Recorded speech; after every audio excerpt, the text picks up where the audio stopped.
Shadowbrook is the kind of place people don't leave. Not because they can't, just because they don't.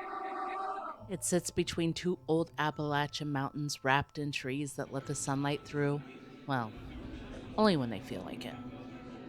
There's a brook that runs through the village and under it. And sometimes, if you listen closely, it feels like it's running through you too. And there are two versions of this village, the one I lived and grew up in, and the one that I understand now. And they definitely are not the same. My name is Ophelia Hale, but you can call me Opie. And if you're going to understand what's happening in Shadowbrook, you need to know who my husband Nate is and how we got to this point. If you really want to understand a village, you start with the people. And unfortunately, that means village hall meetings. They hold them on the first Tuesday of every month at 7 p.m. The people of Shadowbrook gather at the village hall, and by people, I mean a very specific mix. Those interested in money, those interested in gossip, and those interested in control. Oh, come on. Why do we need a damn village historian? We all know how this place came about, and we all know its history. And that right there, folks, was Ron Polk.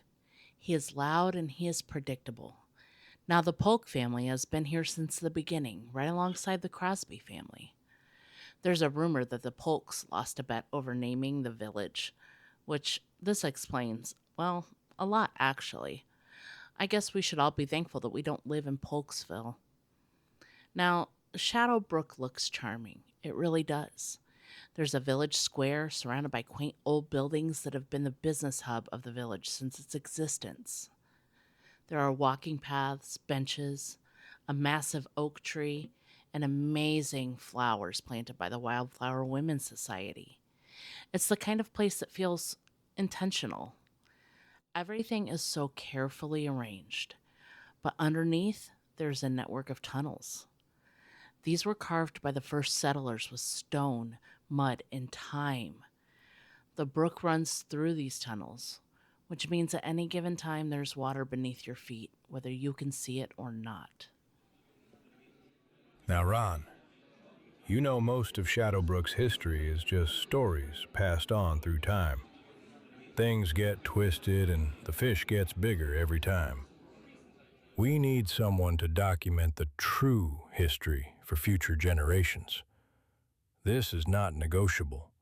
The decision has been made, and I would like to welcome Nathaniel Hale as the new Shadowbrook Village historian.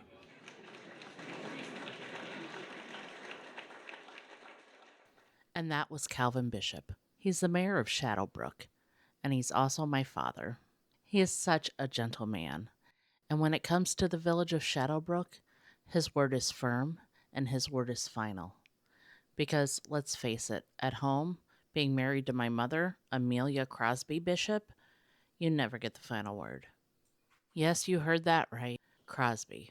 Her great great grandfather was Byron Crosby, one of the first settlers in Shadowbrook, and she will never let anybody forget that fact. I don't ever remember my father not being the mayor of Shadowbrook, and I'm glad he is, because let's face it, if he wasn't, then I honestly don't think that Nate would be here right now as the village historian. Which also means we probably wouldn't be in the predicament that we are, but I guess there's nothing better than going through hell with the love of your life, right? So here we are, and I don't even really know where to start, but I need to tell you. I suppose I'm just going to have to take you back to the beginning, back to that morning when Nate showed me documents that just did not make sense. Buildings disappearing overnight, buildings appearing overnight. He found old maps of the village, maps that just aren't possible. He found census records with names that disappear and then show back up years later, like nothing ever happened. I don't know what's going on in Shadowbrook, but I'm going to get to the bottom of this. We're going to get to the bottom of this, because I'm taking you on this journey with me.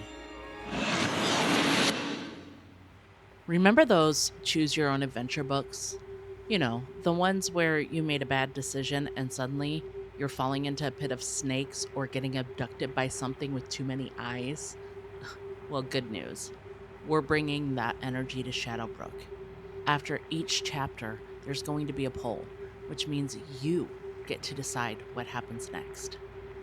Where do we go? Who do we trust? What terrible life ruining decision do you make for Nate and me? Do we dig deeper? Do we run? Do we knock on the very suspicious door that's practically begging us not to? And most importantly, how far are you willing to go to find out what this village is hiding? Come along, make bad choices with us.